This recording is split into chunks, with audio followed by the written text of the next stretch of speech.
இங்கே பாருங்க, பெரும்பாலான உறுப்பினர்கள் பயணம் செய்வதற்கு டிக்கெட்லாம் போட்டுட்டு ஃப்ளைட்டுக்கு போக வேண்டும், ட்ரெயினுக்கு போய் கேட்டுக்கொண்டிருக்கிறார்கள். மாண்புமிகு புதிய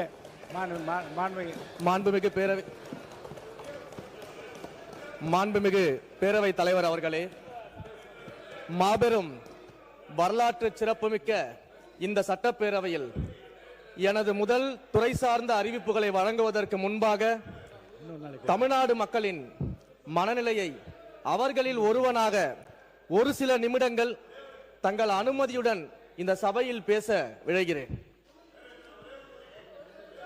அன்னை தமிழிற்கு முதல் வணக்கம். என் ஆருயிரான தலைவர் மாண்புமிகு தமிழ்நாடு முதல்வர் அண்ணன் தளபதி சி ஜோசப் விஜய் அவர்களுக்கு உயிர் வணக்கம். என்னை பெற்ற தாய் போல் ஏந்தி வாக்கினை தாய்ப்பாலென அளித்து இன்று இந்த சபைக்கு அனுப்பி வைத்து ஆசீர்வதித்திருக்கக்கூடிய திருவரங்கம் சட்டமன்ற தொகுதி மக்களுக்கு நன்றி கலந்த வணக்கத்தை இந்த சபையின் வாயிலாக தெரிவித்துக் கொள்கிறேன். The common man has become the ruler of the land. He holds his destiny in his own hand என்று சொல்லுவார்கள். சாமானியன் இன்று இந்த நாட்டின் ஆட்சியாளராக ஆகியிருக்கிறார். தனது தலைவிதியை தனது கைகளில் வைத்திருக்கிறார் என்ற சொற்றொடருக்கு ஏற்ற என்ற வரிகளை ஆழ்ந்து உணர்ந்த சாமானியர்களை, மிக சாமானியர்களை, என்னை போன்ற மிக மிக சாமானியர்களை சட்டமன்ற பேரவைக்குள் அமர வைத்த சரித்திரம் போற்றும் சாதனை தலைவராக நம்முடைய மாண்புமிகு தமிழ்நாடு முதல்வர் அவர்கள் இருக்கிறார். இந்து சமய அறநிலையத்துறையை நிர்வகிக்கும் பொறுப்பை மாண்புமிகு முதல்வர் அவர்கள் எனக்கு வழங்கி இருக்கிறார்.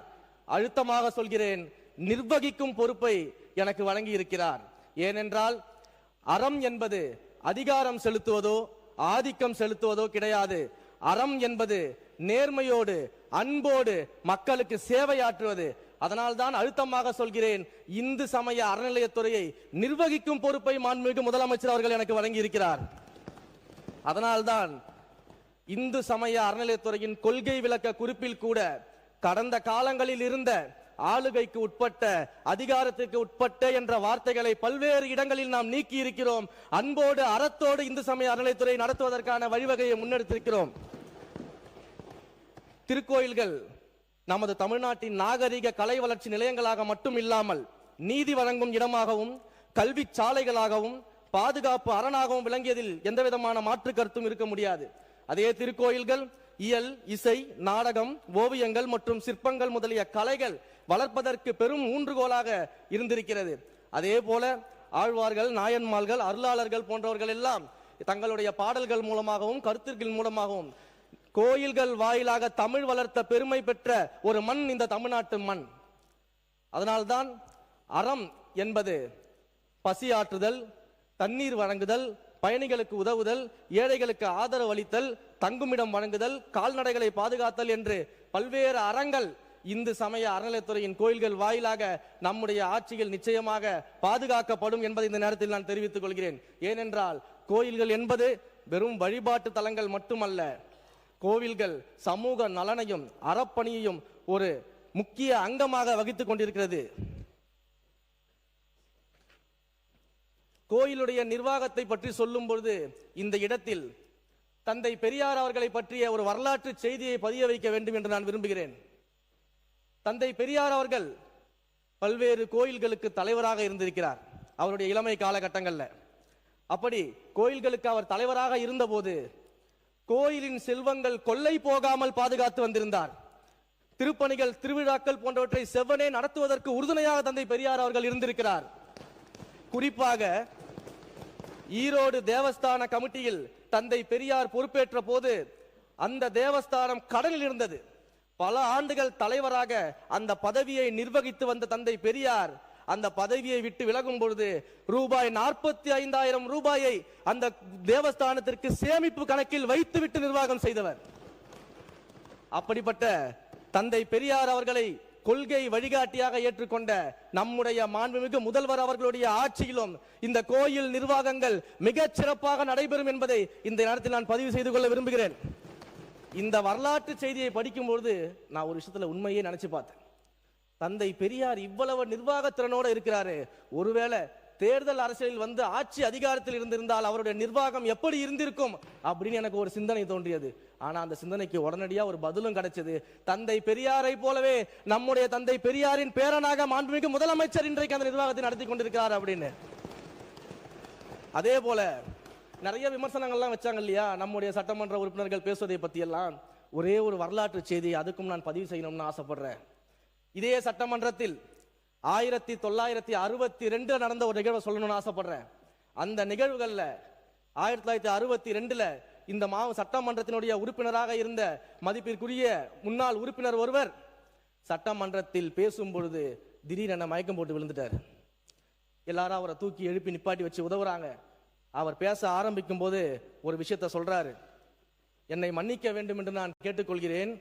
புதியதாக இந்த அவையில் இருப்பதன் காரணமாகவும் பொறுப்பு உணர்ச்சி அதிகமாக இருக்க காரணத்தினாலும் அளவுக்கு மீறி நான் கண் விழித்து கருத்துக்களை திரட்டுகிற பொறுப்பு உணர்ச்சியில் ஈடுபட்ட காரணத்தினாலும் தேவைக்கு மேலே கருத்துக்களை எல்லாம் திரட்டியதின் காரணத்தினாலும் கண் கோளாறு ஏற்பட்டு இந்த இடத்தில் நான் மயக்கம் போட்டு விழுந்து விட்டேன் என்று தன்னுடைய உரையில் அவர் பதிவு செய்திருக்கிறார்.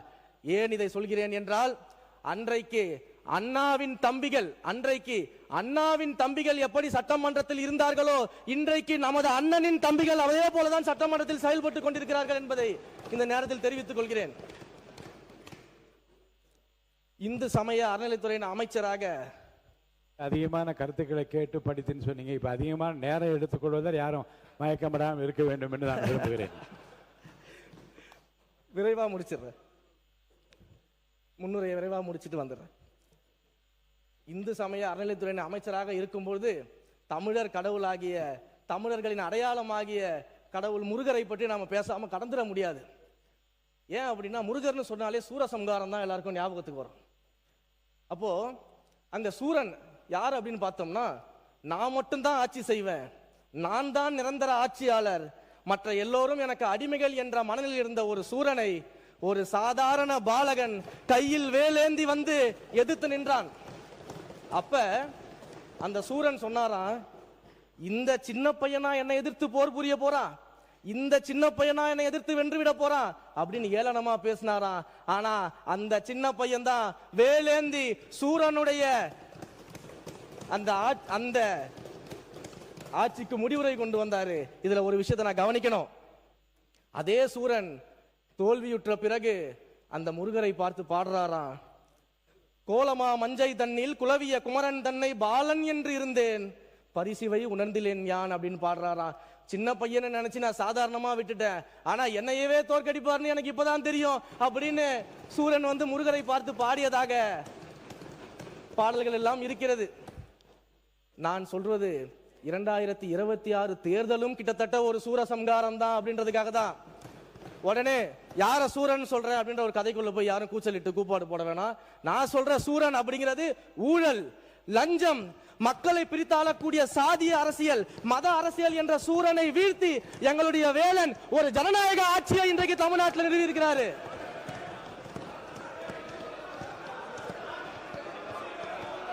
உட்காருங்க, இதுல ஒண்ணும் தப்பில்லை, உட்காருங்க, இதுல ஒண்ணும் தப்பில்லை, உட்காருங்க. பொதுவா சொல்றாரு, ஒண்ணு உட்காருங்க, தப்பில்லை, உட்காருங்க, உட்காருங்க, இதுல ஒண்ணும் தப்பில்லை, உட்காருங்க. நீங்க பேசுங்க, நீங்க தொடர்ந்து பேசுங்க, இதுல ஒன்றும் தவறில்லை, அவர் சொல்லியது எந்த தவறும் இல்லை, தயவு செய்து உட்காருங்க, நீங்க பேசுங்க, தொடர்ந்து அன்றைக்கு பேசுங்க. அன்றைக்கு அழகிய தமிழ் மகன் இந்த தமிழ் மண்ணை ஆட்சி புரிந்தார், இன்றைக்கு எங்களுடைய அழகிய தமிழ் மகன் இந்த மண்ணை ஆட்சி புரிந்து கொண்டிருக்கிறார் அப்படின்றதுல பெருமிதம் அடைகிறேன். அதே போல இங்கு பல்வேறு உறுப்பினர்கள் எல்லாம் சில கேள்விகள் எல்லாம் கேட்டாங்க. அதற்கான பதிலையும் இப்போது நான் இந்து சமய அறநிலையத்துறையின் சார்பிலும் அதே போல ஸ்பெஷல் இம்ப்ளிமெண்டேஷன் ப்ரோக்ராம் சார்பிலும் இந்த இடத்துல சொல்லிட்டு நான் என்னுடைய அறிவிப்புகளை தெரிவிச்சிடுறேன். திருக்கோயில் நிலங்களை மீட்பதை பத்திலாம் சொன்னாங்க. எவ்வளவு நிலங்களை நாங்க மீட்டோம், டிஜிட்டலைஸ் பண்ணிட்டோம் அப்படின்னு சொன்னாங்க. ஆனா இன்னொரு விஷயத்தை அவங்க சொல்ல மறந்துட்டாங்க. இன்றைக்கு 40,245 ஏக்கர் இன்னும் நாம் தனிநபர்களின் பெயரில் வந்து பட்டா மாறி இருக்கிறது. அதை மீட்கக்கூடிய பெரும் பணி இந்த ஆட்சிக்கு இருக்கிறது. கணினி சிட்டா பதிவுகளின் போது கணினி சிட்டா பதிவுகளின் போது ஏறத்தாழ 33,949 ஏக்கர் தவறுதலாக தனிநபரின் பெயர்கள்ல பட்டா மாற்றப்பட்டிருக்கு. அதை மீட்கக்கூடிய பணிகள்ல இன்றைக்கு மாண்புமிகு தமிழ்நாடு முதல்வரின் ஆட்சி செயல்பட்டு கொண்டிருக்கிறது. இப்படி பல்வேறு வகையில நிலங்களை மீட்பதற்கும் கோயில் நிலங்களை பாதுகாப்பதற்குமான அனைத்து பணிகளையும் நாம செஞ்சுக்கிட்டு இருக்கிறோம். வள்ளலாருடைய அந்த கோயிலுடைய திட்டங்களை பத்தி எல்லாம் சொன்னாங்க. நாங்க வள்ளலாருக்காக மிகப்பெரிய திட்டங்களை கொண்டு வந்தோம், வள்ளலாருக்காக மிகப்பெரிய ப்ராஜெக்டை கொண்டு வந்தோம், பிபிடி எல்லாம் போட்டு காமிச்சோம். அதெல்லாம் சொல்லும் போது கூடவே சேர்த்து சைலண்டா ஒரு பொய்யும் சொல்லிட்டாங்க. நாங்க அந்த திட்டத்தை வந்து கைவிட்டுட்டோம், எதிர்த்துட்டோம் அப்படின்னு சொல்லிட்டு உண்மைக்கு மாறாக சொல்லிட்டாங்க. உண்மைக்கு மாறாக அந்த செய்தியை ஒன்று சொன்னாங்க. உண்மையிலேயே வள்ளலாருடைய அந்த கோவில் விஷயத்தில் நடந்தது என்ன அப்படின்னா, ஞான சபையின் பின்புறம், அந்த வள்ளலாரின் ஞான சபைக்கு பின்புறம் பெருவழி என்று சொல்லக்கூடிய இடத்துல மிகப்பெரிய ஒரு ப்ராஜெக்டுக்கான இம்ப்ளிமெண்டேஷன் அவங்க பண்ணியிருந்தாங்க. அதை எதிர்த்து உண்மையாக இருக்கக்கூடிய வள்ளலாரின் பக்தர்கள் எல்லாருமே பல்வேறு இடங்கள்ல முறையிட்டு அந்த பெருவழியை ஒரு காலமும் நீங்க டிஸ்டர்ப் பண்ணக்கூடாது, அந்த பெருவழியை தயவு செய்து எந்த விதமான கட்டுமான பணிகள் நீங்க நடத்தக்கூடாது, அந்த பெருவழியை தயவு செய்து விட்டுட்டு வேற எங்க வேணாலும் நீங்க கட்டிக்கோங்கன்னு சொல்லும் பொழுது இதை துறை அதிகாரிகளோடு சேர்ந்து ஆலோசித்து நாங்கள் முடிவெடுக்கிறோம் என்றுதான் நாங்கள் நீதிமன்றத்தில் சொல்லியிருக்கோமே தவிர அதை கைவிட போறோம் எங்கேயுமே சொல்லல. அதோடு அந்த பெருவழியை தவிர்த்து மற்ற இடங்களில் இந்த திட்டத்தை செயல்படுத்துவதாக அவர்களுக்கு நம்ம கொடுத்த வாக்குறுதியை அவங்க ஏத்துக்கிட்டு நம்முடைய சட்டமன்றத்திற்கு வள்ளலாரினுடைய பக்தர்கள் நேரடியாக வந்து மாண்புமிகு முதலமைச்சருக்கு நன்றி சொல்லி இருக்கிறாங்க.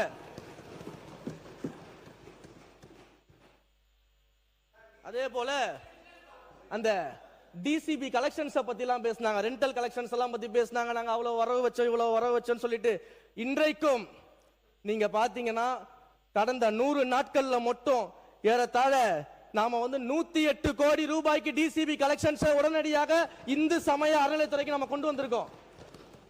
மிக பெரிய அளவுல நம்ம அதை கொண்டு வந்திருக்கிறோம். இன்னும் 2000 கோடி டிசிபி கலெக்ஷன் பெண்டிங் இருக்குது. அதையும் அரசாங்கத்திற்கு கொண்டு வருவதற்கான அனைத்து வேலைகளையும் நம்முடைய முதல்வரின் தலைமையில் நாம எடுத்துக்கிட்டு இருக்கிறோம்.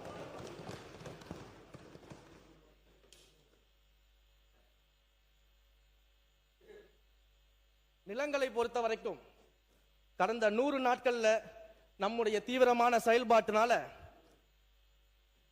ஏறத்தாழ திருக்கோயில்களுக்கு சொந்தமான 464 ஏக்கரை திரும்ப கொண்டு வருவதற்கான மேல்முறையீட்டில் நம்முடைய அரசாங்கம் வந்து செயல்பட்டு இருக்கிறது. கணினி சிட்டா விவகாரத்தை பொறுத்த வரைக்கும் 349 ஏக்கரை மீண்டும் கொண்டு வருவதற்கான மேல்முறையீட்டு நடவடிக்கையில் நம்முடைய அரசாங்கம் இறங்கி இருக்கிறது. இந்த 100 நாட்கள்ல மட்டும் ஏறத்தாழ 45 ஏக்கர் நிலத்தை வந்து நம்ம கோயிலோட நம்ம சேர்த்திருக்கிறோம். இப்படி தொடர்ந்து கோயில் சொத்துக்களை பாதுகாப்பதிலும் கோயிலுடைய பராமரிப்பிலும் நம்முடைய அரசாங்கம் மிக பெரிய கவனத்தை செலுத்தி வருகிறது.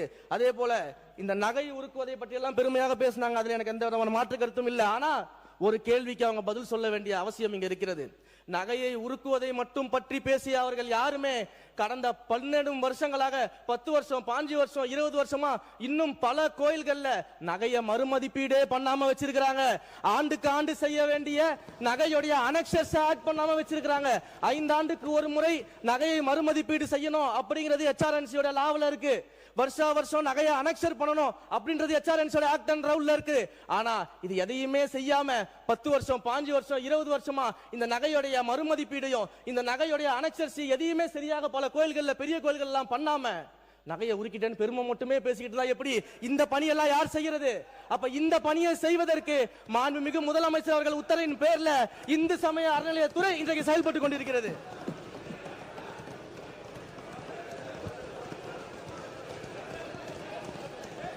அதே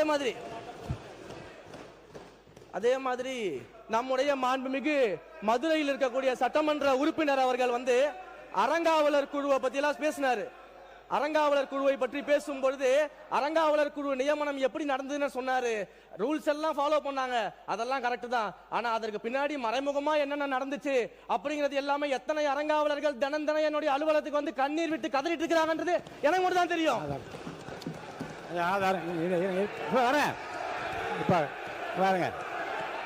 மறைமுகமா மாண்பு அமைச்சர் அதனால மறைமுகமா என்ன நடந்தது என்றால் அவைக்கு நான் நீக்கிறேன். சரிங்க. நீக்கிடுங்க. சப்ஜெக்ட் மட்டும் பேசுங்க. சொல்லிட்டு உட்காருங்க. உட்காருங்க உட்காருங்க எல்லாம் உட்காருங்க இன்னொரு எல்லாம் முக்கியமான உட்காருங்க. விஷயத்தை சொல்லிடுறேன். முடிங்க. உட்காருங்க உட்காருங்க. எடுத்துட்டாங்க போதும். அறிவிப்புகளை சொல்லிடுறேன். அறிவிப்பு வந்துட்டாரு. வாங்க அறிவிப்புகளை சொல்லிடுறேன். வாங்க. வர அதே மாதிரி மாண்புமிகு அறிவிப்புகள் சொல்ற உட்காருங்க. எடுத்துட்டாங்க. அவை முன்னவர் மாண்பு பேரவைத் தலைவர்களே, மாண்பு இருங்க இல்லை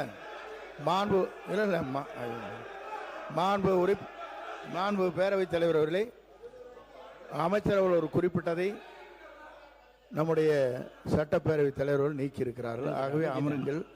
அமைச்சர் அவர்கள் அறிவிப்பை வெளியிடுகிறார். இருங்க உட்காருங்க எல்லாம் உட்காருங்க. அவர் அமைச்சர் மாண்புமிகு சேகர் பாபு இருங்க சார். இங்கே பாருங்க. இருங்க ஒரு நிமிஷம் உட்காருங்க சார். உட்காருங்க சார். இங்கே மாண்புமிகு உறுப்பினருக்கு அவர் பேசின உடனே கையை காமிச்சிட்டேன். நீங்கள் எல்லாம் எழுந்து குரல் கொடுத்த காரணம் பதில் சொல்ல உடனே நீக்கியாச்சு. இருங்க அது அவை குறிப்பு அந்த வார்த்தையை அவைக்குள் நீக்கியாச்சு.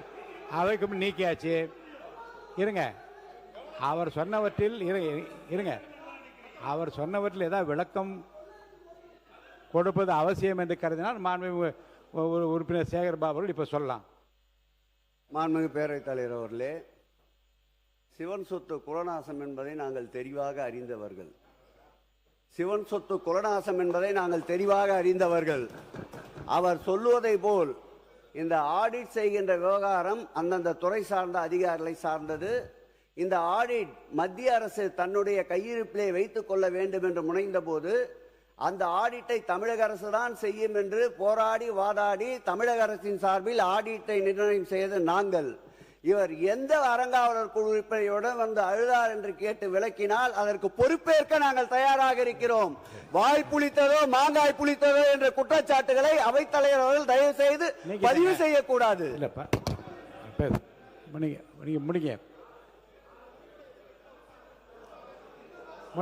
மாண்புமிகு பேரவை தலைவர் அவர்களே, ஒரே ஒரு விஷயத்தை மட்டும் சொல்லிட்டு நான் அறிவிப்பு போயிடுறேன். சிவன் சொத்து கொலநாசம் என்பதை அறிந்தவர்கள் நாங்கள் என்று சொல்றாங்களே, கூடிய சீக்கிரம் நிறைய விஷயங்களை எடுத்து வச்சிருக்கிறோம். ஆதாரத்தோடு நாங்கள் வெளியிடுறோம்.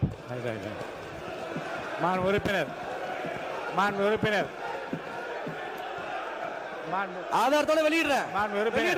ஆதாரத்தோட வெளியிடுறேன். வாங்க அமைச்சர் ஆதாரங்களை நீங்க வைத்துக் கொண்டிருக்கிற போது நீங்க பேசுங்க. இப்போது வேண்டாம். அவை குழு நீக்கிறேன். தயவுசெய்து பேசி முடிங்க.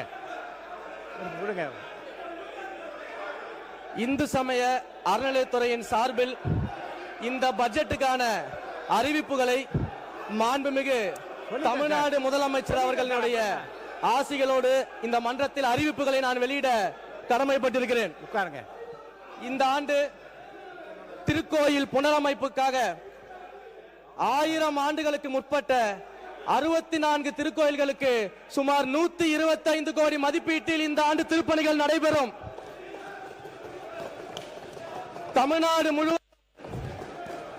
தமிழ்நாடு முழுவதும் சிதிலமடைந்த திருக்கோயில்களை தேர்வு செய்து சுமார் 150 திருக்கோயில்களுக்கு 85 கோடி மதிப்பீட்டில் இந்த ஆண்டு திருப்பணிகள் நடத்தப்படும்.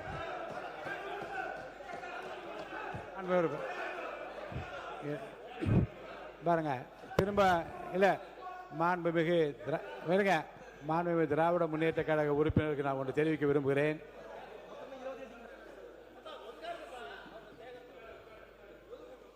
மாண்புமிகு உறுப்பினருக்கு ஒன்று சொல்லுகிறேன். அவர் சில கருத்துக்களை சொன்னார். அரசு என்னென்ன செய்துன்னு வரிசையாக சொல்லிக்கொண்டே வந்தார். ஒரு வார்த்தை நீக்க பண்ண வார்த்தை கையை காட்டின நீக்கி விட்டேன். இருங்க நீங்கள் அப்படி குறுக்க பாருங்க. நீங்கள் குறுக்க பேசக்கூடாது. மாண்பு முன்னாள் அமைச்சர் என்ற அடிப்படையில் திரு சேகர் பாபு அவர்கள் பேசிக் கொண்டிருந்தார். இன்னும் கொஞ்சம் பேச வேண்டும் என்று நீங்கள் சொல்லுகின்றீர்கள். உங்களுக்கு தான் சொல்கிறேன். நான் கொறடா நிற்கிற போதும் 50 பேர் நிற்கிறீங்க. அவர் மாண்பு உறுப்பினர் KN நேரு அவங்க நிற்கிற போது நீங்கள் 30 பேர் பின்னாடி நிற்கிறீங்க. I need no recommendation. யாரை அனுமதிப்பது என்பது நான் முடிவு எடுக்க வேண்டும். அனுமதிக்கிறேன். ஆனால் அதற்குள்ளாகவே குழுவாக கூட்டமாக கூடி நின்று குரல் கொடுப்பதும் கையை உயர்த்தி பேசுவதும் அனுமதிக்க முடியாது. மாண்பு உறுப்பினர் பி.கே. சேகர் பாபு அவர்கள் பேசுங்க.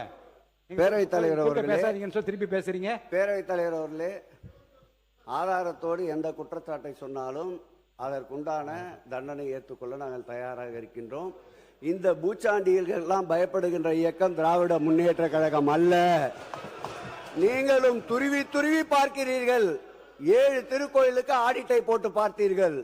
ஒன்றுமில்லை என்ற தகவல் தான் உங்களுக்கு கிடைத்தது. தங்கத்திலே 1000 கிலோ சுருட்டி விட்டீர்கள் என்று அனைத்து அதிகாரிகளையும் ஏவி பார்த்தீர்கள். அங்கு கிடைத்தது உங்களுக்கு 0. இப்போதும் சொல்லுகிறேன் திறந்த மனதோடு, நான் 50 ஆண்டுகளுக்கு மேலாக ஆன்மீக பயணத்திலே இருப்பவன். சிவன் சொத்து குலநாசம் என்பதை தெளிவாக அறிந்தவன். எங்கள் முதல்வர் எல்லோருக்கும் எல்லாம் என்று அரசை நடத்த சொன்னவர். இன்னார் இனியவர் என்று பாகுபாடு இல்லாமல் பார்க்க சொன்னவர். எந்த குற்றச்சாட்டாக இருந்தாலும் அதை சட்டத்தின் படிகளில் ஏறி சந்திக்க தயாராக இருக்கிறோம் என்பதை இங்கு பதிவு செய்கிறேன். மாண்புமிகு அமைச்சர் அறிவிப்புகள் வெளியிடலாம். அமைச்சர் அறிவிப்புகள் முக்கியமான அறிவிப்புகள் மட்டும் நீங்க எது புதிய அறிவிப்புகள்? இந்து சமய அறநிலையத்தின் சார்பில் இந்த ஆண்டு வெளியிடக்கூடிய அறிவிப்புகளின் தலைப்புகளை மட்டும் நான் இங்கே தலைப்படிங்க. ஆனால் காலையிலேயே முன்னாள் அமைச்சர் சேகர் பாபு 106 சிறப்பு அறிவிப்புன்னு எப்படி சொன்னார் நான் யோசிச்சேன். அதுவும் நான் வரேன் இல்ல, அதுவும் நான் சொல்லிடுறேன். அதுக்கு பதிலையும் சொல்லிடுறேன். 106 அறிவிப்புகள் இருக்கின்றத முன்கூட்டியே புலனாய்வு செய்து தெரிந்து கொண்ட மாண்புமிகு உறுப்பினர் அவர்களுக்கு அவர் கேட்ட கல்லூரியோட அனௌன்ஸ்மெண்ட் உள்ள இருக்கின்றத சொல்லாம விட்டுட்டாங்க போல யாரோ. அது என்னன்னு தெரியல. அனௌன்ஸ்மெண்ட்ல சொல்லிடுறேன். படிங்க. இந்து சமய அறநிலையத்தின் சார்பின் அறிவிப்புகள். இந்த ஆண்டு 1000 ஆண்டுகளுக்கு முற்பட்ட சுமார் 64 திருக்கோயில்களுக்கு 125 கோடி ரூபாய் மதிப்பீட்டில் புனரமைப்பு செய்து திருப்பணிகள் மேற்கொள்ளப்படும். சிதிலமடைந்த திருக்கோயில்கள் 150 திருக்கோயில்கள் தேர்வு செய்யப்பட்டு ரூபாய் 85 கோடி மதிப்பீட்டில் திருப்பணிகள் செய்யப்படும். 162 திருக்கோயில்களில் தேவைப்படும் பொதுவான திருப்பணிகள் அனைத்தும் ரூபாய் 50 கோடி மதிப்பீட்டில் செய்யப்படும். அதே போல மண்டபங்கள், சுற்று மண்டபம், வசந்த மண்டபம், மகா மண்டபம் மற்றும் இலைப்பாறும் மண்டபம் போன்றவைகளுக்காக மருதமலை, சமயபுரம், குன்றத்தூர் போன்ற 13 திருக்கோயில்களில் சுமார் 21 கோடியே 37 லட்சம் ரூபாயில் மண்டபங்கள், இந்த மேற்கண்ட மண்டபங்கள் அனைத்தும் கட்டித்தரப்படும். குச்சனூர் அருள்மிகு சுயம்பு சனீஸ்வர பகவான் திருக்கோயில் உட்பட 8 திருக்கோயில்களுக்கு சுமார் 22.25 கோடி மதிப்பீட்டில் ராஜகோபுரம் கட்டித்தருவதற்காக இந்த ஆண்டு அறிவிப்பு வெளியிடப்பட்டிருக்கிறது. சென்னை கொளத்தூர் அருள்மிகு சோமநாத சுவாமி திருக்கோயில், வேளச்சேரி அருள்மிகு தண்டீஸ்வரர் திருக்கோயில், நுங்கம்பாக்கம் அருள்மிகு பிரசன்ன வெங்கடேஸ்வர பெருமாள் திருக்கோயில் உட்பட சுமார் 2 கோடி மதிப்பீட்டில் 3 புதிய மரத்தேர் இந்த ஆண்டு செய்து தருவதற்காக அறிவிப்புகள் நாங்கள் வெளியிட்டு இருக்கிறோம். திருவரங்கம் அருள்மிகு அரங்கநாத சுவாமி திருக்கோயில், திருவெற்றூர் அருள்மிகு தியாகராஜ சுவாமி திருக்கோயில், மதுரை தெப்பக்குளம் அருள்மிகு மாரியம்மன் திருக்கோயில் உட்பட 105 திருக்கோயில்களில் திருக்குல பணிக்காக இந்த ஆண்டு 45 கோடி ரூபாய் ஒதுக்கீடு செய்யப்படுகிறது. சமயபுரம் அருள்மிகு மாரியம்மன் திருக்கோயில் உட்பட 3 திருக்கோயில்களில் 11 கோடி மதிப்பீட்டில் பக்தர்களுக்கான தங்கும் விடுதி இந்த ஆண்டு கட்டப்படும். திருவண்ணாமலை, பழனி, சிறுவாபுரி, இருக்கன்குடி உள்ளிட்ட 22 திருக்கோயில்களில் ரூபாய் 50 கோடி மதிப்பீட்டில் அடிப்படை வசதிகள் மேம்படுத்தப்படும். பக்தர்கள் அதிக அளவில் வருகை புரியும் 20 திருக்கோயில்களில் பக்தர்கள் நலன் கருதி சுமார் 3 கோடி மதிப்பீட்டில் அவசர கால ஊர்திகள் வாங்குவதற்கான நடவடிக்கைகள் இந்த ஆண்டு மேற்கொள்ளப்படும். மாற்றுத்திறனாளிகள் மற்றும் மூத்த குடிமக்கள் பயன்பெறும் வகையில் நீண்ட சுற்றுகள் உடைய 38 திருக்கோயில்களில் 30 லட்சம் மதிப்பீட்டில் 62 மின்கல சக்கர நாற்காலிகள் இந்த ஆண்டு மக்களுக்காக வழங்கப்படும். திருச்செந்தூர் அருள்மிகு சுப்பிரமணிய சுவாமி திருக்கோயிலுக்கு வருகை தரும் பக்தர்களை தொடர்வண்டி நிலையம் மற்றும் பேருந்து நிலையத்திலிருந்து திருக்கோயிலுக்கு கட்டணம் இல்லாமல் அழைத்து வருவதற்காக 4 சிற்றுந்துகள் 1 கோடி மதிப்பீட்டில் இந்த ஆண்டு வழங்கப்படும். திருநெல்வேலி மாவட்டம் காரையார் அருள்மிகு சொரிமுத்தையனார் திருக்கோயிலில் வருகை தரும் பக்தர்களுக்கு மலைக்கு கட்டணம் இல்லாமல் சென்று வருவதற்காக 2 பேருந்துகள் சுமார் 1 கோடி மதிப்பீட்டில் இந்த ஆண்டு வழங்கப்படும். 16 திருக்கோயில்களில் ரூபாய் 10.25 கோடி மதிப்பீட்டில் புதிய அன்னதான கூடங்கள் இந்த ஆண்டு ஏற்படுத்தப்படும். அன்னதான திட்டத்தின் கீழ் 10 திருக்கோயில்களில் நாள்தோறும் பயனடையும் பக்தர்களின் எண்ணிக்கையை இந்த ஆண்டு அதிகப்படுத்தி விரிவாக்கம் செய்திருக்கிறோம். சென்னை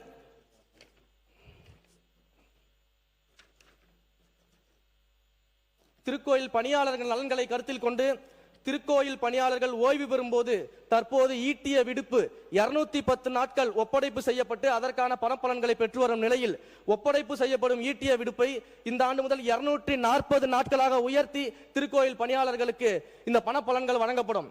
திருக்கோயில் பணியாளர்களுக்கு தற்போது அனுமதிக்கப்பட்டுள்ள மகப்பேறு விடுப்பு 9 மாதங்களாக இருந்த நிலையில் அதனை 12 மாதங்களாக உயர்வு செய்யப்படும். திருக்கோயில் பணியாளர்கள் மற்றும் அவர்களது வாரிசுகளின் திருமணத்திற்காக தற்போது ஆண் பணியாளர்களுக்கு 6000 ரூபாயும் பெண் பணியாளர்களுக்கு 10,000 ரூபாயும் என வழங்கப்படும் திருமண கடன் இனி முதுநிலை திருக்கோயில்களின் பணியாளர்களுக்கு 2 லட்சமாகவும் முதுநிலை அல்லாத திருக்கோயில்களின் பணியாளர்களுக்கு 1 லட்சமாகவும் உயர்த்தி வழங்கப்படும். திருக்கோயில்களின் சார்பில் நடத்தப்படும் கல்லூரிகளில் மாணவர்களின் சேர்க்கையின் போது திருக்கோயில் பணியாளர்களின் குழந்தைகளுக்கு முன்னுரிமை வழங்கப்படுவதோடு 50 விழுக்காடு கட்டண சலுகையும் வழங்கப்படும். திருக்கோயில்களின் வெளிப்படையாக தேர்வுகளை நடத்தி நேர்முக பணியிடங்களுக்கு பணியாட்களை சேர்க்கும் விதமாக இந்த ஆண்டு திருக்கோயில் மற்றும் அவற்றின் கீழ் இயங்கும் கல்வி நிறுவனங்களின் நேரடி நியமனம் மூலம் நிரப்பப்பட வேண்டிய காலி பணியிடங்களை நிரப்புவதற்காக விதிமுறைகளின்படி தகுதியான பணியாளர்களை வெளிப்படை தன்மையுடன் தேர்வு செய்வதற்கு திருக்கோயில் பணியாளர் தேர்வு வாரியம் இந்த ஆண்டு அமைக்கப்படும்.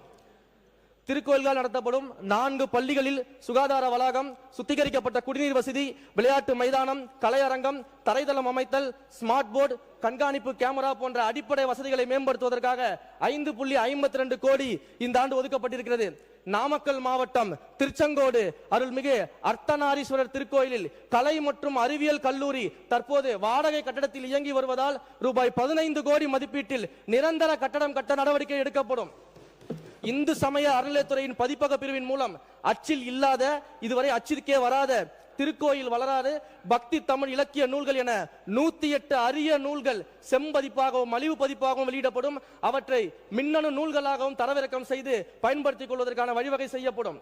முதுநிலை திருக்கோயில்களின் தல வரலாறு இத்துறையால் தமிழில் வெளியிடப்பட்ட நிலையில் வெளிமாநிலங்களும் மற்றும் வெளிநாட்டு பக்தர்களும் எளிதும் அறிந்து கொள்ளும் வகையில் ஆங்கிலத்திலும் மொழிபெயர்ப்பு செய்து வெளியிடப்படும். திருக்கோயில் வரலாற்று விளக்க அரங்கம் முக்கிய திருக்கோயில்களில் திருத்தல வரலாறு, பெருமைகள், வழிபாடு, சிற்பங்கள், ஓவியங்கள், கட்டிடக்கலை, மன்னர்களால் மேற்கொள்ளப்பட்ட திருப்பணிகள் மற்றும் அத்திருத்தங்களுடன் தொடர்புடைய பக்தி இலக்கியங்கள் ஆகியவற்றை பக்தர்களுக்கும் இளம் தலைமுறையினருக்கும் அடுத்த தலைமுறையும் அறிந்து கொள்ளும் வகையில் மேற்கண்ட சிறப்புகளை படக்காட்சிகளாகவும் ஆங்கிலம் மற்றும் தமிழ் மொழிகளில் குரல் வழி விளக்கங்களாகவும் அறிந்து கொள்ளும் வகையில் மெய்நிகர் காட்சி தொழில்நுட்பம் விர்ச்சுவல் ரியாலிட்டி அடிப்படையிலான திருக்கோயில் வரலாற்று விளக்க அரங்கங்கள் உருவாக்கப்படும். திருக்கோயில் மற்றும் திருமணங்களுக்கு சொந்தமான யானைகள் புத்துணர்வு பெறும் வகையில் யானைகள் நலவாழ்வு முகாம் தேக்கம்பட்டி பவானி ஆற்றம்படுகையில் மீண்டும் நடத்தப்படும். இம்முகாமிற்காக 3 கோடி நிதி ஒதுக்கப்பட்டிருக்கிறது.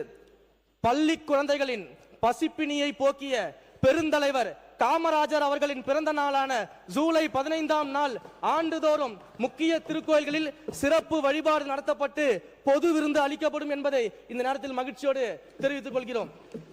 தமிழ்நாட்டில் உள்ள திருக்கோயில்களின் பழமையும் பெருமையும் மிக வரலாற்று சிறப்பையும் கல்வெட்டு, கட்டிடக்கலை, சிற்பக்கலை, ஓவியக்கலை முதலான கலை சிறப்புகளையும் ஆர்வலர்கள் அறிந்து கொள்ளும் வகையில் முதற்கட்டமாக 2000 ஆர்வலர்கள் பயன்பெறும் வகையில் முக்கிய திருக்கோயில்களுக்கு வெற்றி கலை அறிவுசார் திருக்கோயில் பயணம் இந்த ஆண்டு முதல் ஏற்படுத்தி தரப்படும். தமிழ்நாட்டில் உள்ள முக்கிய திருக்கோயில்களில் சுவாமி தரிசனம் செய்வதற்கு இவ்வாண்டு மொத்தம் 10,000 மூத்த குடிமக்கள் பயன்பெறும் வகையில் மண்டல இணை ஆணையர் அலுவலகம் வாரியாக அந்தந்த பகுதியில் உள்ள முக்கிய திருக்கோயில்களுக்கு ஒரு நாள் ஆன்மீக பயணம் ஏற்பாடு செய்யப்படும். தமிழ் நிலத்தின் முகவரியாகவும் குறிஞ்சிநில தலைவனாகவும் உலகத் தமிழர்களின் ஒற்றை முகமாகவும் சங்ககாலம் தொட்டே தமிழர் வாழ்வியலோடும் பண்பாட்டோடும் இலக்கிய மரபோடும் நெருங்கிய தொடர்புடைய தமிழ் கடவுளான முருகப்பெருமான் அருள்பாலிக்கும் திருத்தலங்களில் சிறப்பு மிக்க திருத்தலங்களாம் ஆறுபடை வீடுகள் என அழைக்கப்படும் ஆறுபடை வீடு முருகப்பெருமான் கோயில்களையும் தமிழ்நாட்டின் முன்மாதிரி கோயில்களாக மாற்றுவதற்கான திட்ட அறிக்கை இவ்வாண்டு தயாரிக்கப்படும். அருளாளர்கள், ஆழ்வார்கள், சித்தர்கள் திருக்கோயில் சார்பாக மிகச் சிறப்பான விழாக்கள் நடத்தப்படும். கிராம தெய்வங்களின் கலை விழா தமிழர்களின் தொன்மையான வழிபாட்டு மரபின் தொடர்ச்சியாக இன்றளவும் தமிழகத்தின் கிராமங்கள் தோறும் பெண் தெய்வங்களும் காவல் தெய்வங்களும் மக்கள் இறை நம்பிக்கையுடன் பண்பாட்டு மரபுடனும் ஒன்றிணைந்து வழிபட்டு வருகின்றனர். கொற்றவை, கன்னிமார்கள், காளியம்மன், அங்காளம்மன், மாரியம்மன், எல்லையம்மன் போன்ற பெண் தெய்வங்களும் ஐயனார், கருப்பசாமி, வீரபத்ரன், சுடலைமாறன், முனீஸ்வரன் போன்ற ஆண் தெய்வங்களும் இவர்களின் இந்த ஆன்மீக தெய்வங்களை பற்றிய கலை மற்றும் பண்பாட்டு நிகழ்வுகளை மக்களுக்கு கொண்டு போய் சேர்க்கும் விதமாக இத்தொன்மையான கிராமிய வழிபாட்டு மரபுகளையும் கலை பண்பாட்டையும் போற்றி பாதுகாக்கும் வகையிலும் ஆண்டுதோறும் அனைத்து மண்டலங்களிலும் ஒரு கிராம தெய்வ திருக்கோயிலை மையமாக கொண்டு கிராம தெய்வங்களின் பெருமையையும் வழிபாட்டு முறைகளையும் உணர்த்தும் வகையில் கிராமப்புற கலை நிகழ்ச்சிகள், கூத்துக்கலைகள் மற்றும் நாடகங்கள் உள்ளிட்ட கலை நிகழ்ச்சிகளுடன் கிராம தெய்வ கலை விழா ஆண்டுதோறும் நடத்தப்படும். திருக்கோயில்களுக்கு சொந்தமான பயன்பாட்டில் இல்லாத நிலங்களில் அந்தந்த திருக்கோயிலுடன் தொடர்புடைய தல விருட்சங்கள் மற்றும் மண்ணுக்கேற்ற மரங்கள் அடர் வனங்களாக வளர்க்கப்பட்டு மூலிகை தாவரங்கள் வளர்க்கப்பட்டு மேலும் திருக்கோயில் பூஜைகளுக்கு தேவையான மலர்களை வழங்கும் செடிகள் வளர்க்கப்பட்டு திருக்கோயில் நந்தவனங்கள் ஏற்பாடு செய்யப்பட்டு அங்கே முதியோர்கள் மற்றும் இளம் தலைமுறையினரும் வழிபாடு செய்வதற்கான சூழல்கள் உருவாக்கி தரப்படும். திருக்கோயில் பிரசாத கடைகளில் பக்தர்களுக்கு வழங்கப்படும் பிரசாதங்கள் பொது ஏலம் மற்றும் தனியார்களால் நடத்தப்பட்டு வந்ததை திருக்கோயில் வெளியே தயாரிக்கப்படுவதை தவிர்த்து திருக்கோயில்களுக்கு வருகை தரும் பக்தர்களுக்கு தரமான பிரசாதம் வழங்கும் வகையும் சரியான விலையில் வழங்கும் வகையிலும் அந்தந்த திருக்கோயில் வளாகத்திலேயே திருக்கோயில் நிர்வாகத்தின் மூலம் நேரடியாக பிரசாதம் தயார் செய்து வழங்க நடவடிக்கை எடுக்கப்பட்டு முதற்கட்டமாக 15 முதுநிலை திருக்கோயில்களில் இத்திட்டம் விரிவுபடுத்தப்பட்டிருக்கிறது. இதே போன்று இதர முதுநிலை திருக்கோயில்களிலும் இதே நடைமுறையில் திருக்கோயில் நிர்வாகத்தின் மூலம் நேரடியாக பிரசாதம் தயார் செய்து வழங்குவதற்கான நடவடிக்கை எடுக்கப்படும் என்பதை இந்த அவையின் வாயிலாக அறிவிப்பாக வெளியிட்டுக் கொள்கிறேன். சிறப்பு திட்ட செயலாக்கத்துறை சார்பாக அறிவிப்பு. சிறப்பு திட்ட செயலாக்கத்துறை அறிவிப்பு. தலைப்பு மட்டும் படிச்சிடலாம். சிறப்பு திட்ட செயலாக்கத்துறையின் சார்பில் வெற்றி திறன் பயிற்சி திட்டத்தின் கீழ் சர்வதேச அங்கீகாரம் பெற்ற சான்றிதழ்களுடன் கூடிய பாதுகாப்பு திறனாளர்களை உருவாக்கும் பயிற்சி வழங்கப்படும். வெற்றி திறன் பயிற்சி திட்டத்தின் கீழ் உயர் மதிப்பெண்கள் எடுத்து தேர்ச்சி பெற்று வரும் மாணவர்களுக்கு project management professional, tunnel construction technology, industrial robotics உள்ளிட்ட தொழில்துறை சார்ந்த உலகளாவிய சான்றிதழ் பயிற்சிகள் வழங்கப்படும். வெற்றி திறன் பயிற்சி திட்டத்தின் கீழ் கல்லூரி மாணவர்களுக்கான இந்திய தொழில்நுட்ப கழகம் IIT மெட்ராஸ் மூலமாக சிறப்பு பயிற்சிகள் வழங்கப்படும்.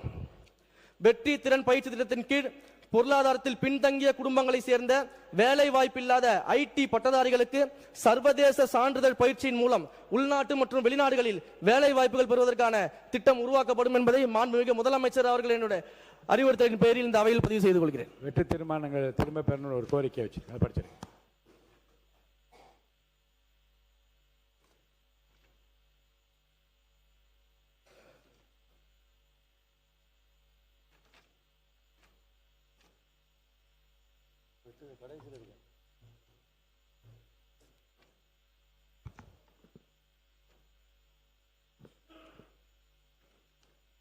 மாண்புமிகு பேரவைத் தலைவர் அவர்களே, இந்த மானிய கோரிக்கையை தயாரிக்க எனக்கு முழு உதவியாக இருந்த இத்துறையின் அரசு செயலாளர் அவர்களுக்கும் இந்து சமய அறநிலையத்துறை ஆணையர் மற்றும் சிறப்பு திட்ட செயலாக்கத்துறையினுடைய அதிகாரிகள், சிறப்பு திட்ட செயலாக்கத்துறையின் செயலாளர் அவர்களுக்கும் இத்துறையை சார்ந்த கூடுதல் ஆணையர்கள், இணை ஆணையர்கள், துணை ஆணையர்கள் மற்றும் அனைத்து அலுவலர்களுக்கும் ஸ்ரீரங்கம் தொகுதி மக்கள் சார்பாகவும் எனது மனமார்ந்த நன்றியை தெரிவித்துக் கொள்கிறேன்.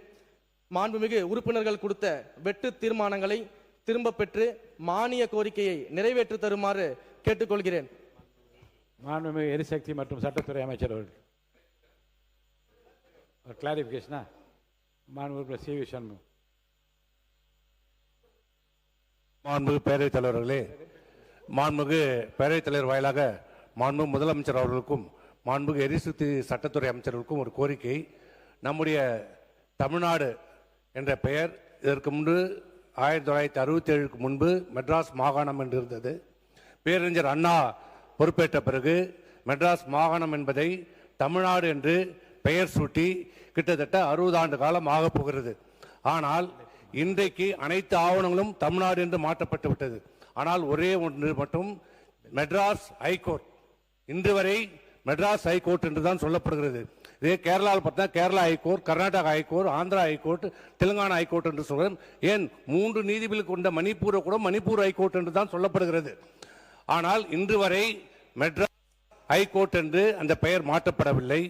மாண்புமிகு அம்மா அவர்கள் முதலமைச்சராக இருந்தபோது, நான் சட்டத்துறை அமைச்சராக இருந்தபோது அன்றைக்கு பாரத பிரதமரும் அந்த இதை கொண்டு சென்று இதை சட்ட திருத்தத்தின் மூலம் இதை சென்னை ஹைகோர்ட் என்று மாற்ற வேண்டும் என்று சொல்லி அது ஏற்றுக்கொள்ளப்பட்டு சார்ட்டர்ட் ஹைகோர்ட் கல்கட்டா, பாம்பே, சென்னை இந்த மூன்றுமே அப்ப கல்கட்டாவும் பெயர் மாற்ற வேண்டும் என்று சொன்னார்கள், பாம்பேயும் பெயர் மாற்ற வேண்டும் சொல்லி சட்ட முன்வடிவு கொண்டு வந்து நாடாளுமன்றத்தில் சட்ட முன்வடிவை அறிமுகப்படுத்தினார்கள்.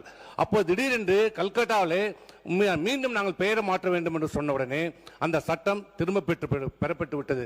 அதற்கு பிறகு சென்னை உயர்நீதிமன்றம் என்று நம்ம சொன்னதை சென்னைக்கு மட்டும்தான் உயர்நீதிமன்றமா, நம் தமிழ்நாடுக்கெல்லாம் உயர்நீதிமன்றம் என்று சொல்லி மீண்டும் அம்மா அவர்கள் சென்னை உயர்நீதிமன்றம் என்பதை மெட்ராஸ் உயர்நீதிமன்றம், சென்னை தமிழ்நாடு உயர்நீதிமன்றம் என்று மாற்றி அமைக்க வேண்டும் என்று திருத்தி மத்திய அரசுக்கு அனுப்பினார்கள். ஆனால் இன்று வரை அது நிறைவேற்றப்படவில்லை, செயல்படுத்தப்படவில்லை. என்னுடைய ஒரே கோரிக்கை சட்ட அமைச்சர் மூலமாக மாண்பு முதலமைச்சர் கவனத்திற்கு கொண்டு சென்று இந்த சட்டமன்றத்திலே ஒரு சிறப்பு தீர்மானம் கொண்டு வந்து மத்திய அரசாங்கத்தை வலியுறுத்தி மெட்ராஸ் உயர்நீதிமன்றம் என்பதை தமிழ்நாடு உயர்நீதிமன்றம் என்பதை உங்களுடைய ஆட்சியிலே வெற்றி ஆட்சியிலே அதை நிறைவேற்றி தர வேண்டும் என்று கோரிக்கை வைக்கிறேன். அம்பேத்குமார். மாண்புமிகு பேரவைத் தலைவருக்கு நன்றி. வந்தவாசி சட்டமன்ற தொகுதி ஒரு வரலாற்று சிறப்புமிக்க சட்டமன்ற தொகுதி. அந்த வந்தவாசி சட்டமன்ற தொகுதியில் ஒருங்கிணைந்த நீதிமன்றம் ஆங்கிலேயர் ஆட்சி காலத்தில் கட்டப்பட்ட ஒரு நீதிமன்றம். அந்த நீதிமன்ற வளாகம் மிகவும் பழுதடைந்து இடிக்கப்பட்டு இன்று தனியார் கட்டிடத்தில் இயங்கிக் கொண்டிருக்கின்றது. அந்த நீதிமன்றத்திற்கு உண்டான இடத்தை தேர்வு செய்து நீதிமன்றத்திற்குண்டான பெயரிலே பட்டாவும் வழங்கப்பட்டுள்ளது. ஆகவே நமது அரசு, இந்த அரசு ஒருங்கிணைந்த நீதிமன்ற வளாகம் கட்டித்தர வேண்டும்.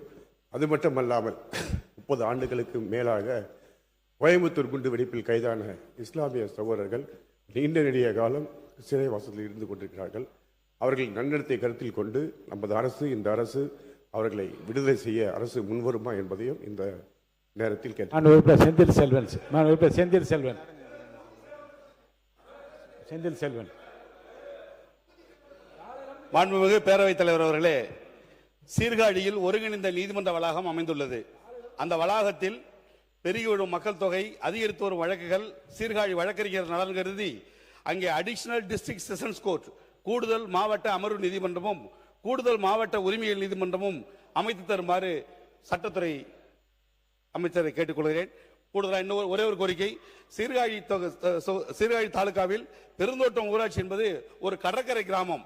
அது ஒரு வடிகால் பகுதியாக இருக்கிறது.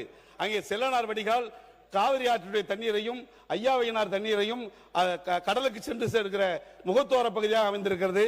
அந்த பகுதியிலே ஒரு சோலார் திட்டம் முன்னெடுக்கப்படுகிறது. அந்த பகுதியில் வாழும் மக்கள், பெருந்தோட்டம் ஊராட்சி மக்கள், அடித்தட்டு மக்கள் அந்த திட்டத்தை எதிர்த்து குரல் கொடுத்து வருகிறார்கள். அவர்கள் மீது திருவெண்காடு காவல்துறையிலே வழக்கு தாக்கல் செய்யப்படுகிறது. இப்படிப்பட்ட திட்டத்தால் அங்குள்ள வாழ்வாதாரம் பாதிக்கப்படுவதாக அந்த மக்கள் கருதுகிறார்கள். அந்த திட்டத்தை கைவிடுவ அரசுக்கு திட்டம் இருக்கிறதா என்பதை கேட்டுக்கொள்ள எரிசக்தி மற்றும் சட்டத்துறை அமைச்சர்களுடைய பதிலுரை.